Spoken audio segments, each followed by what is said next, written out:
Selamat datang di Talkshow Sibyl Peace. Saya Ruby Khalifah, tuan rumah Sibyl Peace.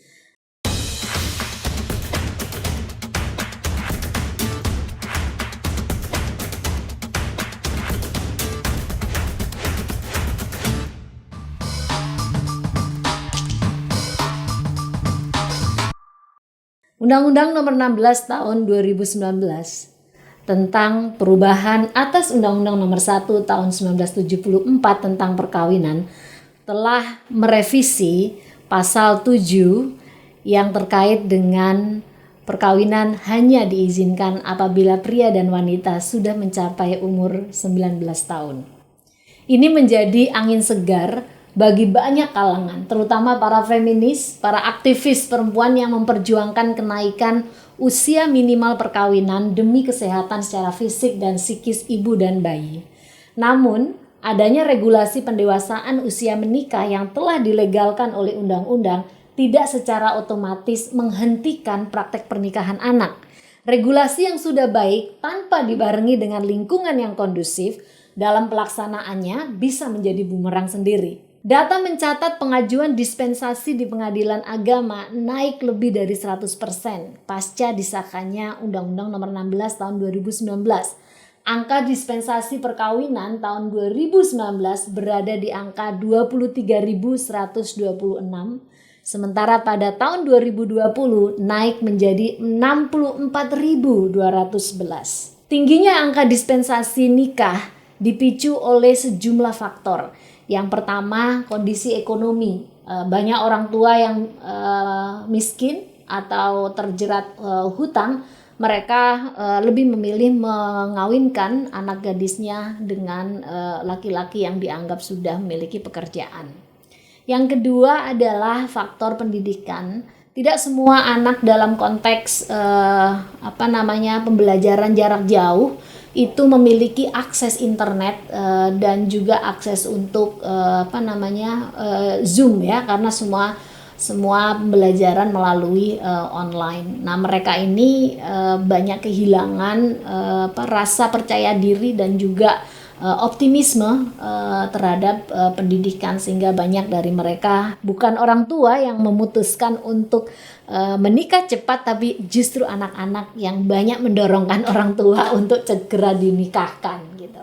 Yang lain adalah ada faktor kurangnya fasilitas maupun dukungan kepada anak-anak muda, sehingga mereka harusnya bisa memiliki ruang-ruang ekspresi yang inovatif, yang kreatif, yang bisa menampung gitu ya kreativitas anak-anak dan menchannelkan apa yang menjadi kegelisahan dia atau justru karya-karya dia, sehingga ruang-ruang itu tentu akan banyak menyelamatkan anak-anak karena mereka memiliki kesibukan dan juga memiliki mendapatkan apresiasi dari berbagai pihak kalau masyarakat juga terlibat di dalam ruang tersebut. Salah satu provinsi yang tinggi angka perkawinan anaknya adalah Jawa Timur, khususnya di Pulau Madura, sebuah pulau kecil yang terletak di Provinsi Jawa Timur. Nah, di Pulau Madura ini selain persoalan praktek perkawinan anak yang memang udah lama,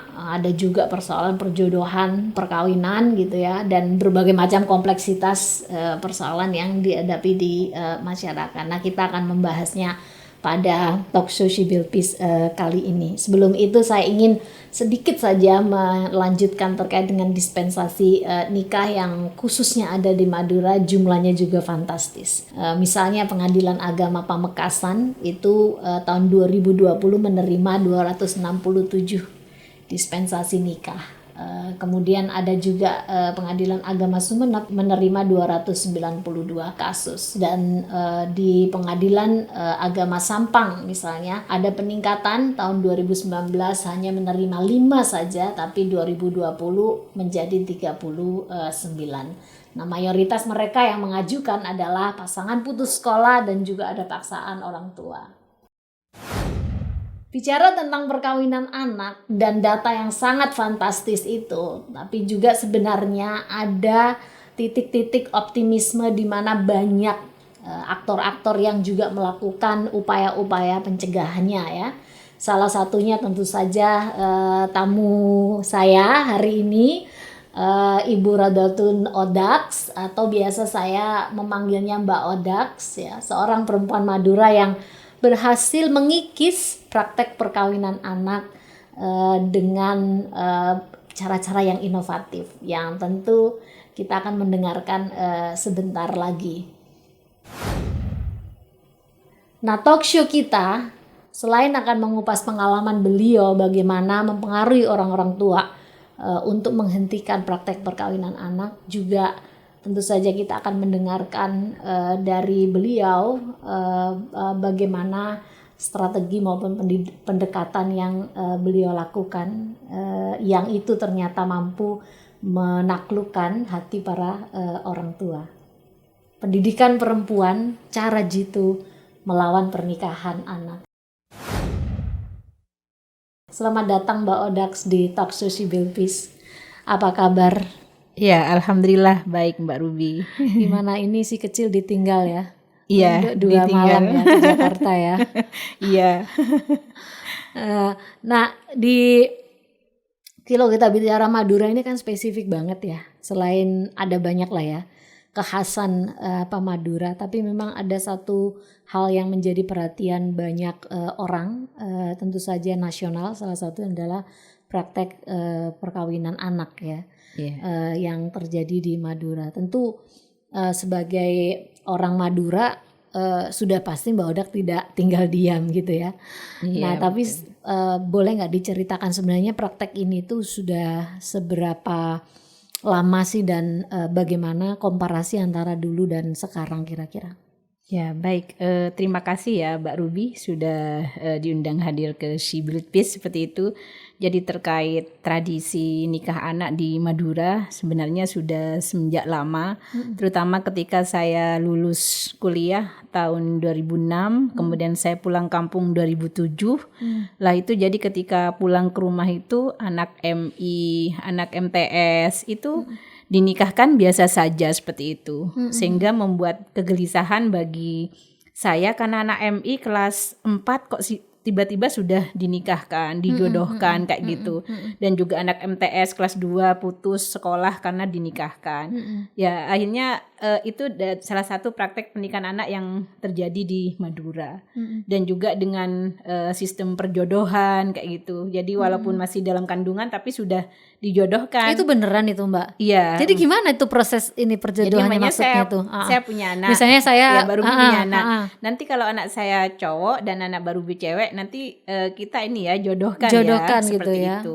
Akhirnya dijodohkan terus seperti itu. Kemudian nanti ada semacam tradisi tunangan pun juga kayak ini loh Mbak, kayak pesta pernikahan. Oh gitu ya. Jadi ada pengantennya juga, itu didandanin biasa. Jadi itu padahal pertunangan. Iya, pertunangan. Jadi itu yang artinya juga masih ada sampai saat ini.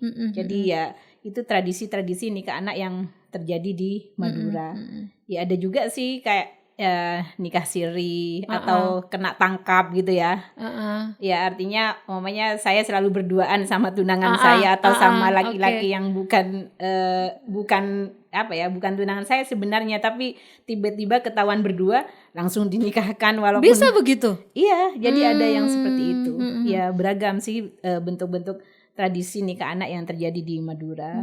Tapi apa sih sebenarnya faktor yang menurut Mbak Odaks itu paling kuat ya membuat tradisi ini sampai sekarang masih berjalan gitu? Ya, jadi sebenarnya faktornya yang pertama juga ini ya, karena pandangan orang tua, ya khususnya karena nikah anak itu yang menjadi korban sering perempuan. Iya. Jadi kesadaran orang tua akan pentingnya pendidikan. Jadi dianggap perempuan itu nggak usah pendidikan tinggi-tinggi kayak gitu. Iya. Akhirnya nanti ke dapur, ke kasur, ke sumur kayak gitu ya. Kalau nggak ke dapur kan nanti kelaparan. Jadi itu mungkin yang faktor utamanya ya. Jadi masih minimnya kesadaran akan pentingnya pendidikan bagi anak, khususnya anak perempuan.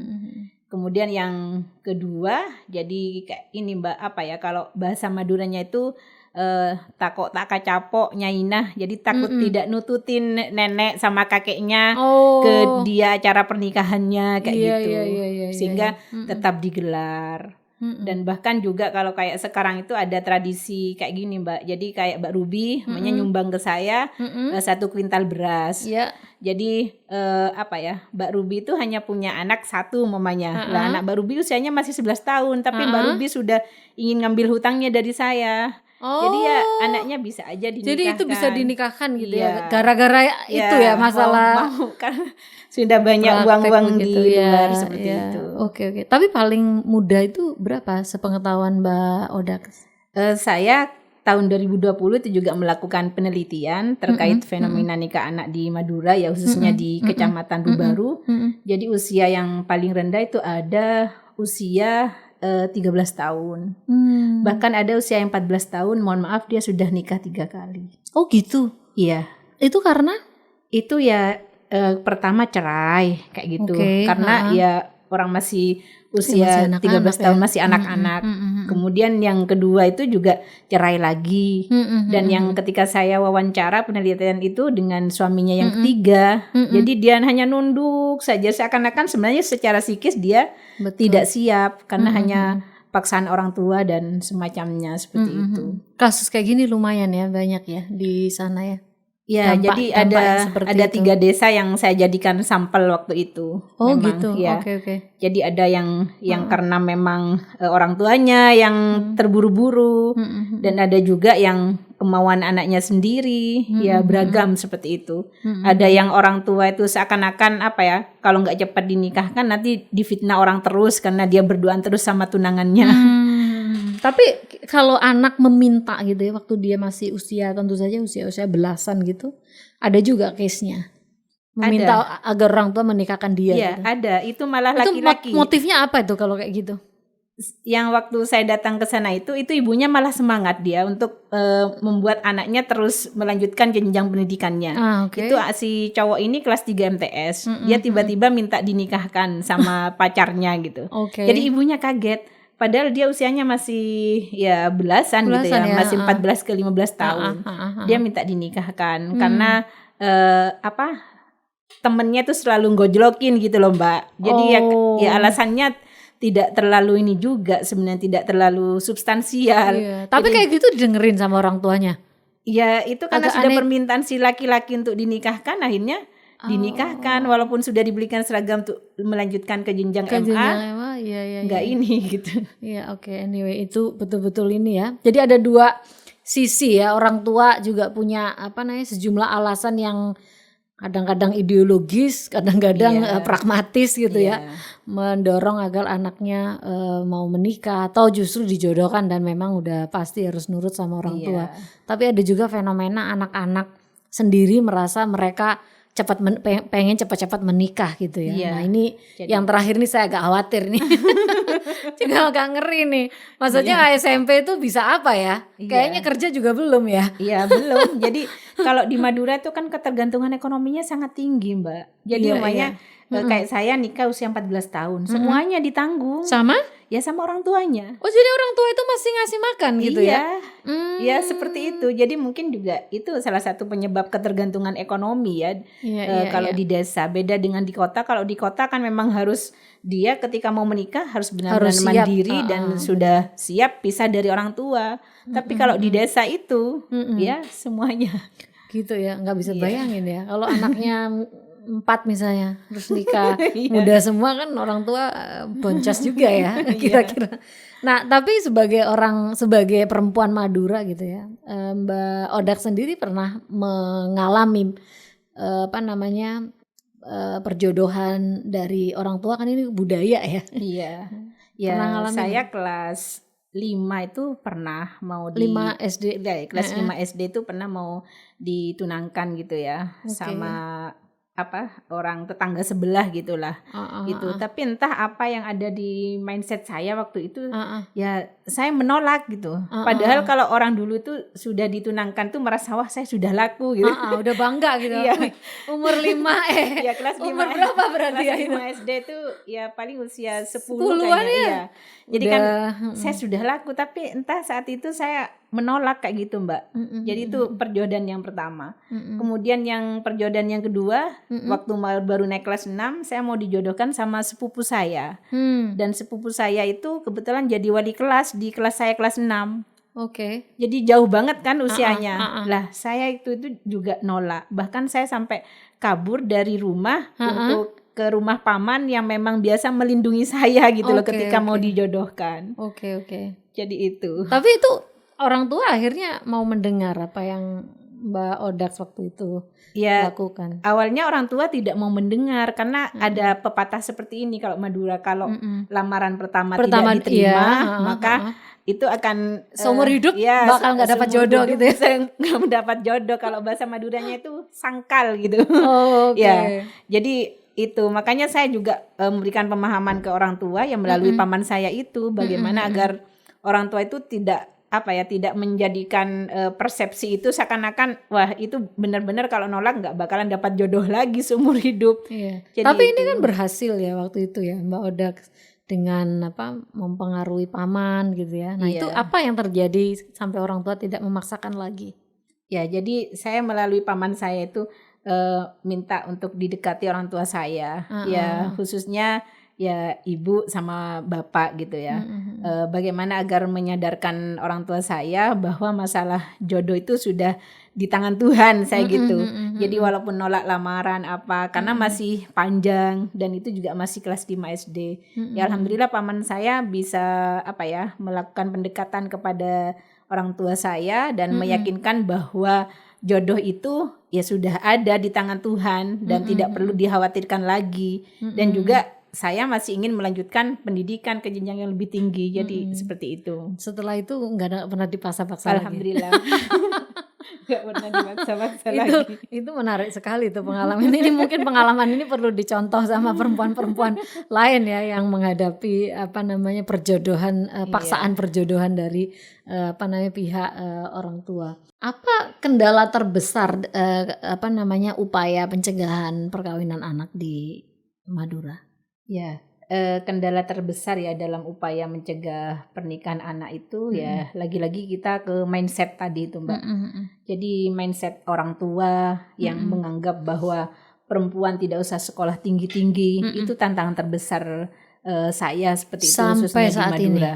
Sampai saat ini walaupun saya memberikan contoh bahwa saya perempuan harus sekolah tinggi juga. Lah kadang masyarakat itu menafikan, iya itu Bu Odak beda dengan yang lainnya loh. Apa bedanya? Ya makanya saya bilang sama siapapun perempuan, siapapun anaknya siapapun kalau ingin belajar lebih tinggi itu akan sama. Saya jadi seperti itu bentuk pendekatannya ke masyarakat bagaimana agar mindsetnya terbuka bahwa anak saya perempuan juga harus bersekolah yang ya setinggi-tingginya seperti itu.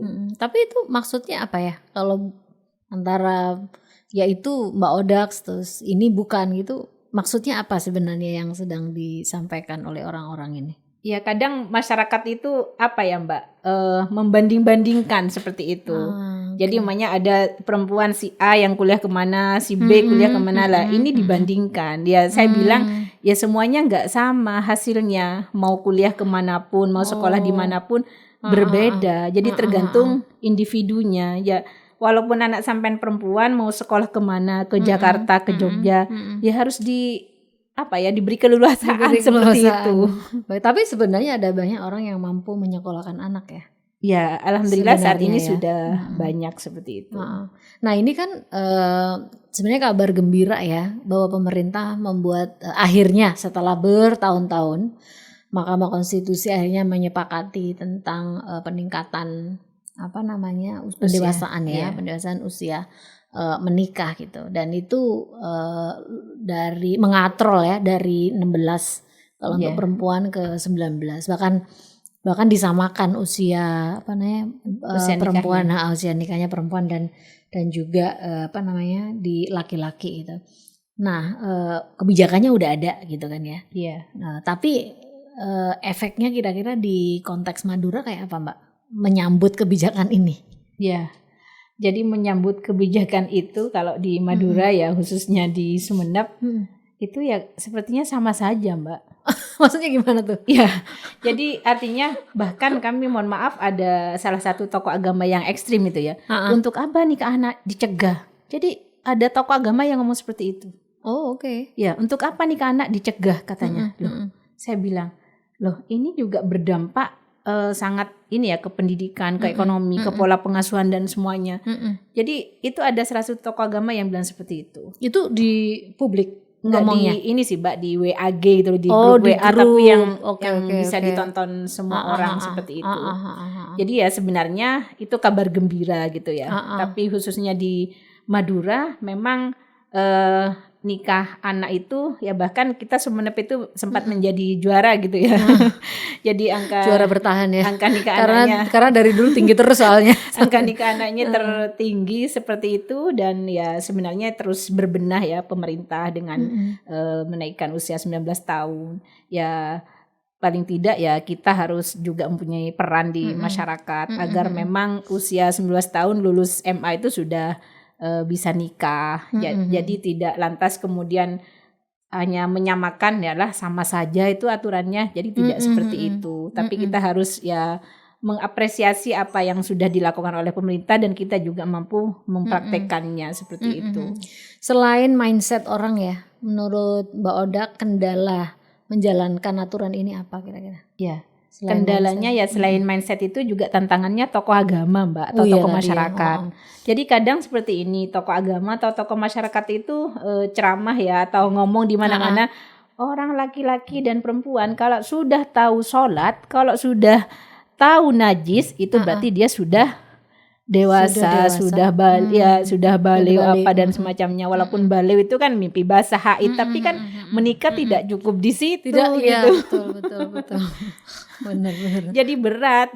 Artinya ya kalau istilahnya kemudian tokoh agama kemudian punya pandangan yang sangat terbuka gitu ya dalam upaya mencegah nikah anak, wah kemudian bergandeng tangan ya mungkin akan ya apa ya meminimalisir lah terjadinya nikah anak di Madura. Tapi pemerintah daerahnya sendiri dalam upaya untuk bagaimana mensosialisasikan aturan baru ini menurut Mbak Oda apakah udah maksimal?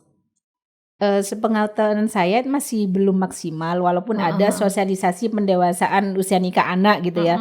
Tapi biasanya terfokus di kecamatan saja kayak gitu. Jadi tidak menyentuh ke tataran grassroots gitu. Melalui apa itu sosialisasinya? Biasanya itu ada ini Mbak, kalau dulu kan dinas sosial itu ini DP3KB dulu ya. Tapi sekarang sudah ada perampingan SOTK jadi masuk ke dinas sosial pemberdayaan perempuan dan perlindungan anak. Jadi masuk di situ. Biasanya ada sosialisasi pendewasaan usia nikah anak. Jadi itu. Nah ini kan mungkin orang nggak tahu ya apakah orang paham atau enggak atau memang tradisinya begitu kuat orang melihat ini nggak terlalu penting gitu ya. Iya. Tapi bagi Mbak Odak sendiri sebagai pegiat kesetaraan gender dan pemberdayaan perempuan ya, sebenarnya kalau undang-undang baru ini dijalankan itu bakalan akan mengubah apa di Madura menurut Mbak Odak? Ya tentunya yang pertama akan mengubah SDM-nya ya. Jadi sehingga IPM-nya itu indeks pembangunan manusianya bisa meningkat seperti itu. Karena kalau sudah usia 19 tahun paling enggak dia sudah selesai SMA. Dia sudah sudah ya menempuh pendidikan dari tinggi walaupun ke masih jangka menengah. Jadi tentunya akan memiliki perubahan yang sangat drastis. Kenapa?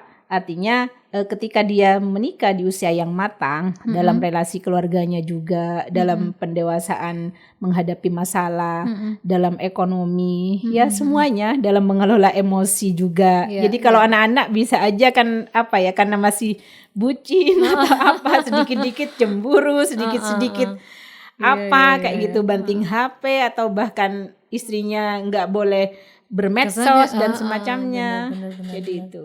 Ini dan itu bakal luar biasa ya sebenarnya ya mendorong untuk perbaikan sumber daya manusia.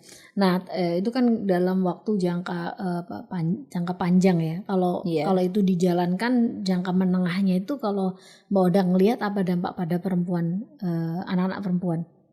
Kalau dalam jangka menengahnya dampaknya terhadap anak-anak perempuan ya khususnya, artinya juga dia akan memiliki SDM yang tinggi, kemudian dia juga bisa mengakses pendidikan dan bahkan mengakses ini ya kayak fasilitas kesehatan. Jadi karena dia secara kesehatan belum siap. Jadi itu. Jadi artinya memang ada anak yang nikah ya itu tetangga saya. Jadi kemudian dia hamil pendarahan, itu rumah sakit nggak mau ngurusin karena Maksudnya kenapa tuh? dia kan dokumen keluarganya nggak lengkap. Oh. Dia kan nikah siri seperti itu. Jadi makanya ya paling tidak jangka menengahnya bagi perempuan sangat banyak. Artinya dia tidak terancam secara kesehatannya, fisik dan juga pendidikannya. Jadi itu. Ini mengapa orang tua masih mempercayai nikah siri ya, Mbak? Artinya kan seperti ini, Mbak. Tadi kan dispensasi ya. Dispensasi itu mahal. Ditutup atau mahal gitu ya. Dispensasi itu mahal. Apalagi kan kalau usianya sama-sama di bawah 19 tahun, bayar dua-duanya. Akhirnya masyarakat melakukan nikah siri. Nanti ketika usianya sudah mencapai lebih 19 tahun, dia akan ngurus isbat nikah. Dan itu isbat nikah tidak perlu bayar untuk 2 pasang. Cukup 1 kali bayar, dapat surat nikah. Jadi masyarakat itu bisa cari celah kebijakan pemerintah kayak gitu, Pak. Kreatif sekali ya.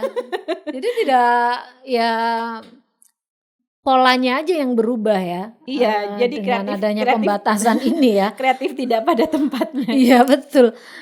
Tapi prakteknya sendiri ternyata masih sangat kuat gitu ya. Di pengalamannya Mbak Odak tentu saja kan ini ya tidak gampang ya melakukan sosialisasi atau mendorong agar orang tua stop menikahkan anak usia sangat sangat muda gitu ya, atau usia anak-anak lah ya, karena di bawah 19 tahun. Nah, dan Mbak Odak mengelola, saya dengar juga mengelola sekolah perempuan sebagai bagian juga untuk bagaimana membangun sosialisasi ke orang tua.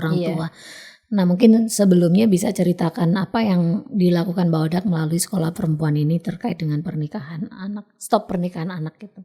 Ya, jadi sekolah perempuan perdamaian Kober ya namanya, itu berdiri tahun 2018 kayak gitu. Ya tentunya alhamdulillah seiring berjalannya waktu kayak gitu, kemudian kita mendapatkan surat keterangan ya, surat pengakuan lah dari desa terkait kepengurusan kita. Jadi itu ada berapa divisi kayak gitu, Mbak. Ada divisi pendidikan, ekonomi, kesehatan dan kesenian. Jadi itu kebetulan anggotanya itu usianya ya di atas 20 tahun ke atas lah, seperti itu. 20 tahun di atas di sana jangan disamain sama yang di kota ya. Iya, tentunya sudah menikah. Rata-rata sudah menikah. 20 tahun kalau di Madura itu udah pasti sudah ibu-ibu. Rata-rata udah ibu-ibu. Udah ibu-ibu. Jadi itu. Jadi ibu-ibu yang nganggur ya, maksudnya nganggur dalam tanda kutip ya, dia di rumahnya hanya jadi kaum rebahan gitu. Oh gitu. Jadi terus padahal sebenarnya sibuk juga ya mereka ya. Iya. Ya ikut sekolah perempuan, kemudian juga ada beberapa kegiatan yang kita lakukan, yang tentunya upaya pencegahan nikah anak ya terkait kelas parenting kayak gitu, Mbak.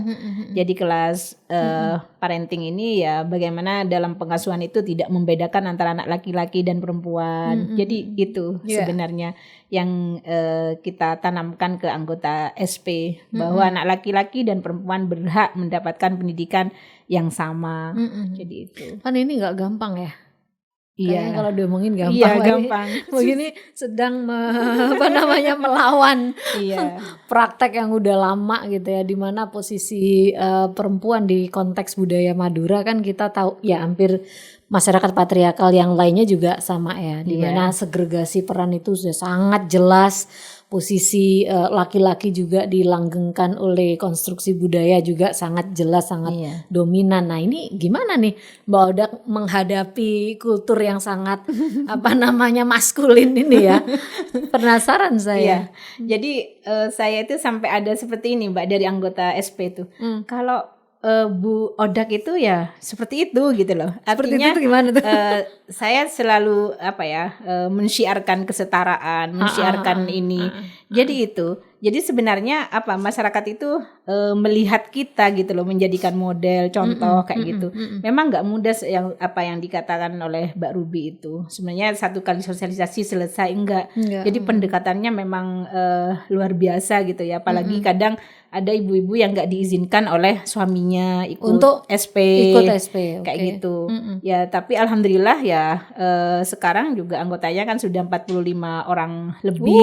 Jadi itu Banyak banget, berarti Iya. itu artinya para suami juga mendukung gitu ya. ya Oke. alhamdulillah tuh mendukung seperti itu, Mbak. Jadi ya bahkan apa ya, ibu-ibu merasa mindsetnya terbuka itu loh. Karena ada ruang khusus ibu-ibu. Iya, Karena iya, ya iya. kita selain juga ada kelas, kemudian ada kelas parenting, kemudian juga ada sosialisasi terkait dengan dampak-dampak nikah anak dan juga terkait relasi dalam rumah tangga. Jadi ibu itu tuh merasa senang loh. Memang seperti ini ya Allah. Iya. Artinya apa ya? Kadang kan orang berpikir ya kalau sudah nikah nggak usah ikut kajian apa.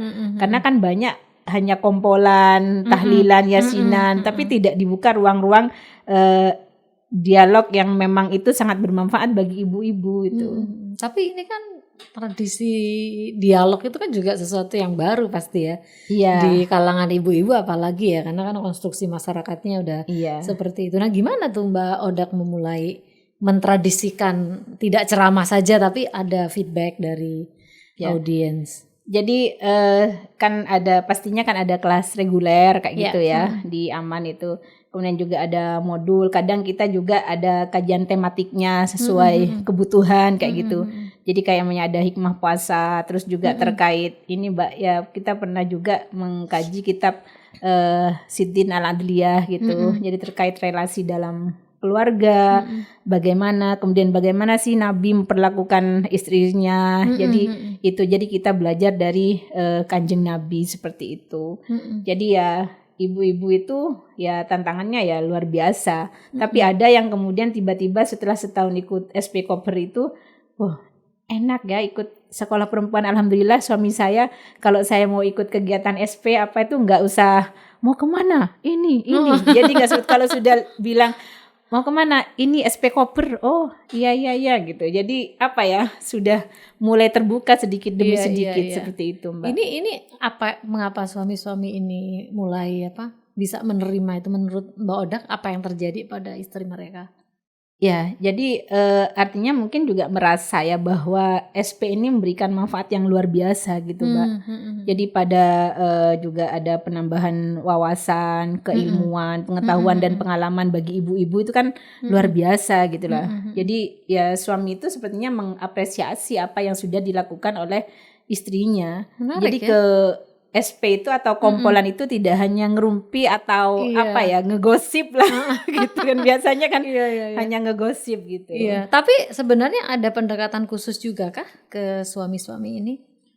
Ya kalau pendekatan khusus itu ya artinya ya yang pasti kan juga laki-lakinya itu ikut kompolan gitu Mbak.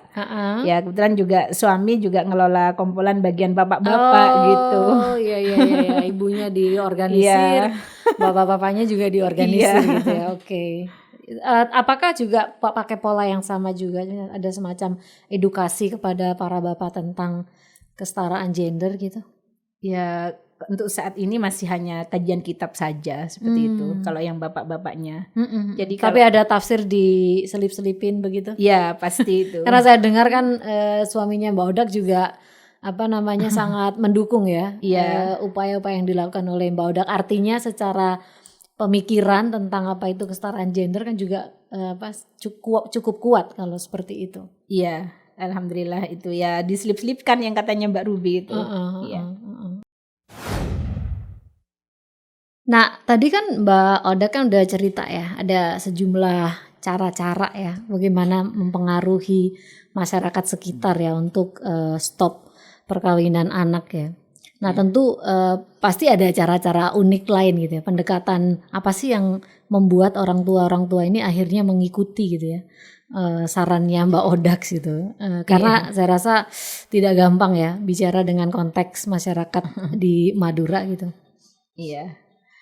Jadi setiap tahun itu kan di lembaga kami itu kan ada kelas meeting gitu Mbak. Jadi di kelas meeting itu kan ada lomba drama. Jadi saya tuh biasanya membuatkan naskah untuk anak-anak, sebenarnya itu naskah kampanye gitu ya. Kampanye upaya pencegahan nikah anak. Cuman kita kemas dalam bentuk drama. Jadi temanya itu ini apa? Perempuan yang tangguh gitu. Jadi bagaimana perempuan itu sekolah sampai kuliah, bagaimana perempuan itu mampu menolak ketika dijodohkan, tentunya menolak dengan baik-baik. Kemudian akhirnya orang tuanya tersadarkan akan pentingnya pendidikan perempuan. Jadi itu diiniin dengan drama gitu Mbak. Disaksikan oleh? Ya disaksikan oleh semua orang kayak gitu, karena kelas meeting itu kan terbuka untuk umum kayak gitu. Ya. Orang tua memang ini biasanya hadir di ya, kelas biasanya meeting hadir karena nganterin anak-anaknya kayak gitu untuk ikut menyaksikan. Pokoknya kalau sudah lomba drama itu sudah rame banget Rame Mbak. gitu ya. Iya. Maksudnya itu satu berarti kan kalau lomba drama ada beberapa ini ya, ada beberapa apa namanya kelas yang menampilkan drama. Iya, betul. Nah, apa namanya? Reaksi mereka seperti apa? Itu kan sesuatu yang kayaknya di panggung terus berbeda dengan realitas gitu kan, nggak semuanya tapi ada perbedaan dengan realitas. Gimana reaksi mereka? Ya, reaksinya mereka tuh artinya ternyata seperti itu ya. Kalau istilahnya anak perempuan kemudian dia tidak dijodohkan, pendidikannya tinggi, dia bisa menjadi perempuan yang sukses seperti itu. Artinya belajar dari situ gitu loh. Jadi kalau istilahnya anaknya dinikahkan di usia dini, dia pendidikannya rendah, terus dia juga cerai, bisa aja dia nikahnya tidak hanya satu kali. Jadi itu jadi apa ya, pembelajaran yang diambil oleh para wali murid yang ada di rumah itu. Dan itu dapat respon yang positif ya? Ya, alhamdulillah responnya positif sekali. Jadi dari tahun 2007 itu kemudian tahun 2010 lah, sekitar 2010 itu ya alhamdulillah sudah ketika anak masuk MI, MTS itu nggak ada lagi yang dinikahkan seperti itu. Sedih banget ya kalau di tengah-tengah dia masih sekolah tiba-tiba harus stop gara-gara mau dinikahkan. Nah, saya ingin ini membahas ini narasi yang dipakai ya, perempuan tangguh gitu ya. Iya. Mengapa narasi itu yang dimunculkan oleh Mbak Odax? Ya.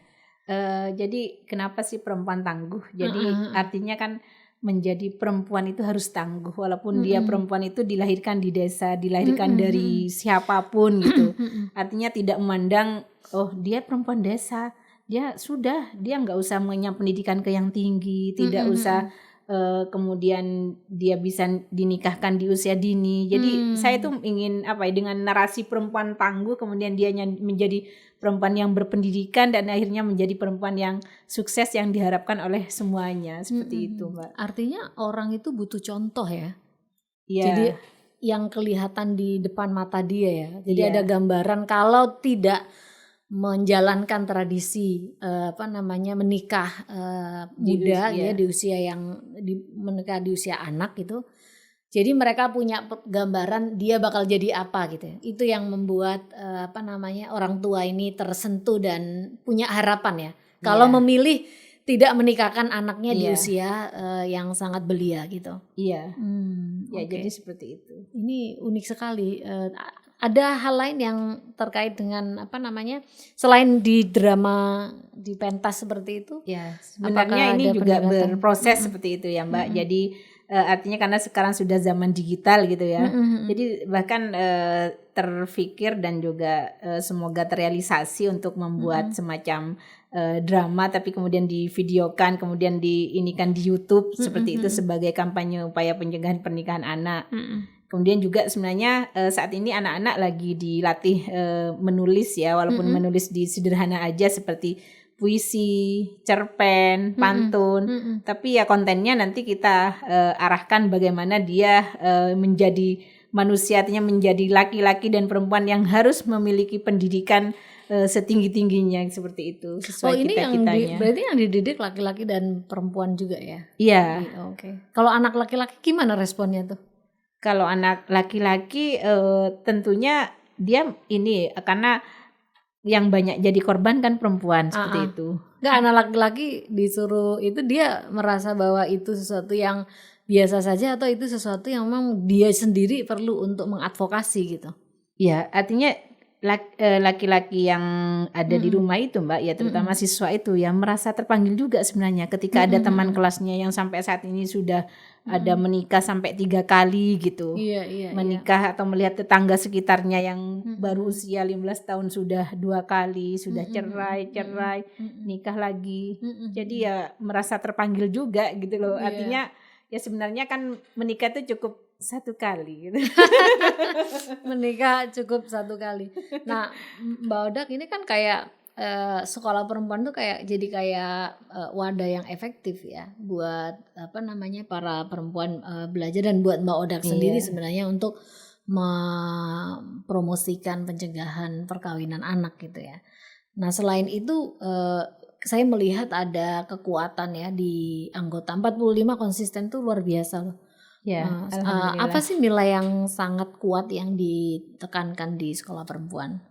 Ya, tentunya yang sangat kuat itu adalah ini Mbak, kekeluargaan. Oke. Itu kenapa saya tanamkan nilai kekeluargaan, karena kalau kita tidak tanamkan rasa kekeluargaan maka perdamaian itu tidak akan muncul seperti itu. Jadi 45 orang, 45 kepala ya tentunya ketika mamanya kayak mau pergi ini ya kayak nyapot istilahnya tatele itu loh. Ya tatele ke anggota kita yang melahirkan terus kita sumbangan. Waduh, sumbangan lagi. Jadi kayak gitu. Tapi kalau sudah kekeluargaan ini kita niatkan sedekah ya. Mereka akhirnya terpanggil, tergerakkan seperti itu. Jadi modelnya gimana mengikat itu tadi dengan berarti masih menggunakan tradisi yang sebenarnya sehari-hari dijalankan orang ya.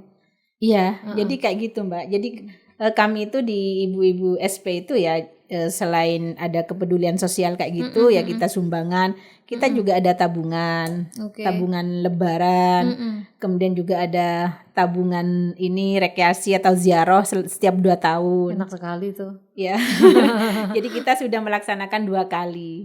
Yang pertama ke Malang, terus kedua ziarah 5 Dan wali. itu antusias ya orang-orang? Ya antusias banget Mbak, bahkan memang sengaja nabung itu nanti mau berangkat bareng sama suami dan anak-anaknya. Oh gitu. Wah itu luar biasa ya.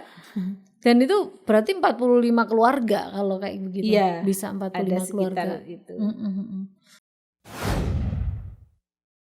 Nah, tadi kan Mbak Odak sebenarnya udah banyak cerita ya bagaimana aktivitas seputar sekolah perempuan dan bagaimana upaya-upaya yang dilakukan untuk mempengaruhi para peserta yang ada di sekolah perempuan. Jadi 45 orang itu sebenarnya plus keluarganya karena ada sejumlah pendekatan-pendekatan yang sangat inovatif, rekreasi bareng misalnya, atau saling kunjung, memberikan perhatian pada yang sakit, yang baru melahirkan dan kematian dan sebagainya. Nah itu kan selain itu ada kelas-kelas reguler yang juga cukup intensif gitu ya.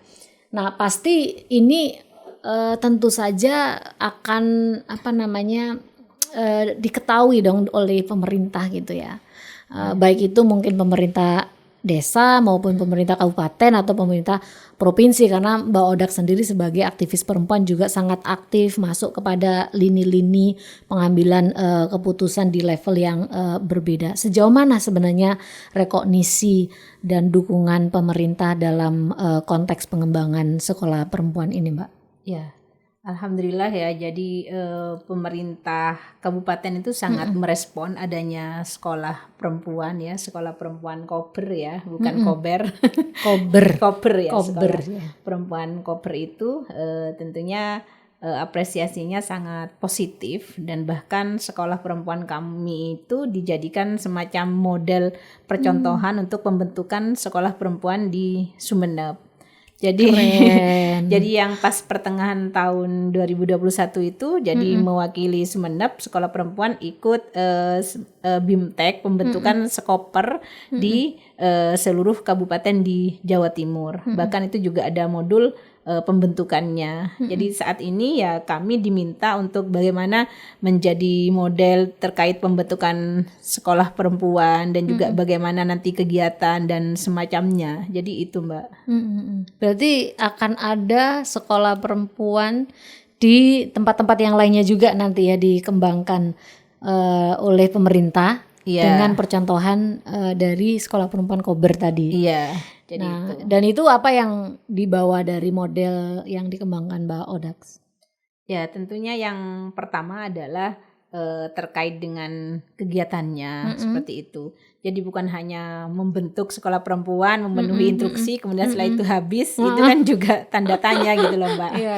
Jadi artinya ya bagaimana kita mampu memberikan model yang baik. Sekolah perempuan itu seperti ini loh. Jadi mempunyai kegiatan baik terkait peningkatan kapasitas anggotanya, atau baik terkait bagaimana memberdayakan ibu-ibunya secara ekonomi dan semacamnya. Jadi itu. Dan nanti Mbak Odak akan terlibat di dalam proses pembentukan sekolah-sekolah perempuan yang ada di Madura. Ya, tentunya insya Allah akan dilibatkan karena yang mewakili kabupaten itu sekolah perempuan Kober seperti itu Mbak. Ya entah nanti seperti apa modelnya karena ya maklumlah pemerintah itu kan berbasis anggaran. Kalau nggak ada anggaran ya tidak dilaksanakan. Ya bedalah dengan aktivis ataupun penggiat-penggiat sosial seperti itu. Baik Mbak Odak, ini banyak banget ya hal penting ya yang menurut saya para pemirsa di luar sana bisa belajar dari pengalamannya Mbak Odak. Tapi saya pengen yang di segmen terakhir ini Mbak Odak bisa sampaikan pembelajaran apa yang Mbak Odak dapatkan dari proses panjang ini. Ya, jadi sebenarnya menjadi perempuan itu menjadi makhluk yang mulia, itu yang pertama. Dan kemudian kita juga harus mampu bagaimana menjadi perempuan yang tangguh. Artinya ya yang tangguh, dia juga mampu mandiri dan juga dia berpendidikan tinggi. Jadi itu sehingga ketika menjadi perempuan yang tangguh, usianya berapapun dia insya Allah mampu menggapai cita-citanya seperti itu. Artinya tentunya kalau kita melihat perempuan maka lihatlah ibu kita sendiri seperti itu. Jadi jangan seolah-olah karena sudah diomongin masyarakat, wah anak kamu selalu ngumpul sama laki-laki kemudian dipaksa dinikahkan di usia dini secara mental, fisik dan tidak siap. Jadi saya pikir orang tua adalah tonggak yang utama seperti itu sehingga anak-anak kita ya baik perempuan maupun laki-laki mampu menjadi manusia yang seutuhnya, tentunya manusia yang berpendidikan dan berakhlakul karimah. Mungkin itu Mbak. Terima kasih Mbak Odax, ini udah daging semua isinya. Dan mudah-mudahan orang-orang yang menyaksikan talk show ini betul-betul bisa menauladani ya apa yang disampaikan Mbak Odak atau tergerak untuk melakukannya seperti apa yang Mbak Odak lakukan, tentu saja dengan konteks masing-masing. Tidak ada satu resep paten untuk menghentikan perkawinan anak terjadi. Indonesia masih memegang rekor perkawinan anak nomor 2 di Asia Tenggara. Nah, kini kita punya regulasi untuk pendewasaan usia menikah, harus 19 tahun. Tapi regulasi ini juga sayangnya dilampiri dengan regulasi lain, yaitu dispensasi nikah. Dari cerita Mbak Odax tadi, kita belajar bagaimana peran aktif masyarakat dalam menghentikan perkawinan anak. Dan melakukan pencegahan itu sangat dimungkinkan dan di undang-undang juga disarankan agar masyarakat berperan aktif. Nah, dari cerita yang luar biasa tadi saya mengambil sejumlah pembelajaran yang mungkin ingin saya bagi juga buat para pemirsa di luar sana. Yang pertama adalah memberikan teladan dalam gender equality di keluarga sangat ampuh sebagai cara mencontohkan masyarakat. Apalagi jika masyarakat masih sangat kental dengan budaya penokohan. Bicara tentang tauladan, tadi kita sudah mendapatkan cerita bagaimana Mbak Odax dan keluarganya menjadi tauladan untuk masyarakat sekitarnya, sehingga apa yang disampaikan di dalam ceramah maupun di dalam bimbingan-bimbingan itu bukan sesuatu yang di luar dari kebiasaan sehari-hari. Nah, teladan inilah yang sebenarnya bisa menggerakkan banyak orang untuk melakukan perubahan. Pembelajaran yang lain tentu saja mendorongkan agenda pendidikan pada anak perempuan itu penting banget. Anak perempuan sama dengan anak laki-laki, mereka memiliki kapasitas yang sama. Butuh dukungan untuk bagaimana bisa mencapai pendidikan yang maksimal. Mereka bisa menjadi perempuan-perempuan tangguh yang bisa memutuskan masa depannya dengan lebih baik. Yang lain adalah yang kita petik dari ceritanya Mbak Odax adalah cara-cara kreatif bagaimana bisa mempengaruhi orang-orang di sekitar kita melalui pendidikan, melalui performance atau drama ya yang bisa disuguhkan di sekolah maupun juga bisa disuguhkan di tengah-tengah masyarakat kita, juga melalui pendekatan-pendekatan kreatif seperti mendorong untuk penulisan lebih banyak lagi artikel terkait dengan bagaimana dampak perkawinan anak, atau sebaliknya menggunakan narasi yang lebih positif, bagaimana perempuan bisa menjadi perempuan tangguh, dan narasi-narasi yang lainnya. Terima kasih sudah menyaksikan Talkshow She Built Peace. Semoga cerita-cerita yang kami suguhkan mampu menggerakkan Anda untuk meneladani para perempuan perdamaian kita. Perubahan tidak bisa ditunda. Perubahan tidak langsung besar. Perubahan mulai dari diri sendiri. Perubahan dari perempuan untuk masyarakat. Jika Anda memiliki cerita inspiratif tentang perempuan yang melakukan perubahan di komunitasnya, hubungi kami di She Built Peace ID @amanindonesia.org. Cerita tentang perempuan membangun perdamaian juga bisa dilihat di Instagram kami @shebuiltpeace.id atau melalui website www.shebuiltpeace.id. Sampai jumpa di tayangan She Builds Peace berikutnya.